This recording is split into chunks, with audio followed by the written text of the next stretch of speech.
guys, welcome to my channel. Created this channel for the absolute beginners to learn. So let's get started. First you buy the yarn. I have yellow yarn right here and I have a hook. You might be confused why there will be like different types of hooks. It's actually depending on the yarn you have. So there will be like a label here, right? As you can see, I have the picture of a label here.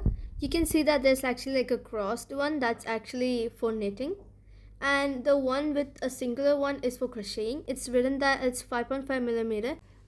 It will be written there that the size of the hook will be that, but I might recommend you to go lower that size because it will give you more cleaner stitches and less holes. What I mean by that is you'll get a label, right?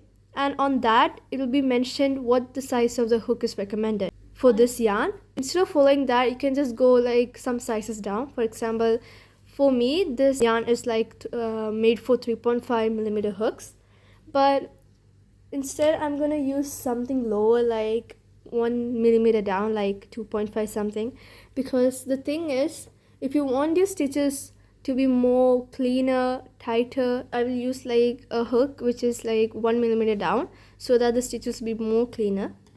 There's actually one catch. For example, I have a yarn here which has a label, but as you can see, it's not written what type of hook you have to use for this yarn, and that's just one catch. But mostly on yarns, it will be already written which one is it. I used to have a label for this one, but I actually threw that away, so I'm so sorry I can't show you. But yeah, so that's one exception. It's not only that there are only these type of yarns, there are more type of yarns actually. For example, this one, you can clearly see that this is more thicker than this one. See? And for this one, you need a different size of hook, whichever is written on the label. Or if you want, you can check the size by checking if the yarn is the same size as the hook. For example, like this, it's almost the same size, see? So yeah, you can choose it like that as well. If you are a beginner and you're wanting to crochet, use acrylic yarn. The next thing we're going to talk about is about a stitch marker. If you don't know what that is, we use that to mark where we did our first stitch. Next thing is that if you don't have a stitch marker, you can use a bobby pin or a safety pin. That's fine.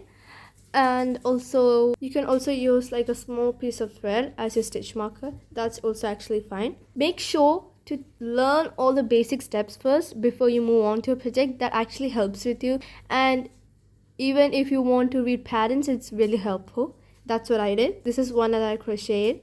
It's a cute chick, as you all can see. This is called amigurumi, and these are the first things that I crocheted ever in my life. I will upload more tutorials for you guys to watch. I'm welcoming you all to the journey. Please make sure to like and subscribe my channel. Bye.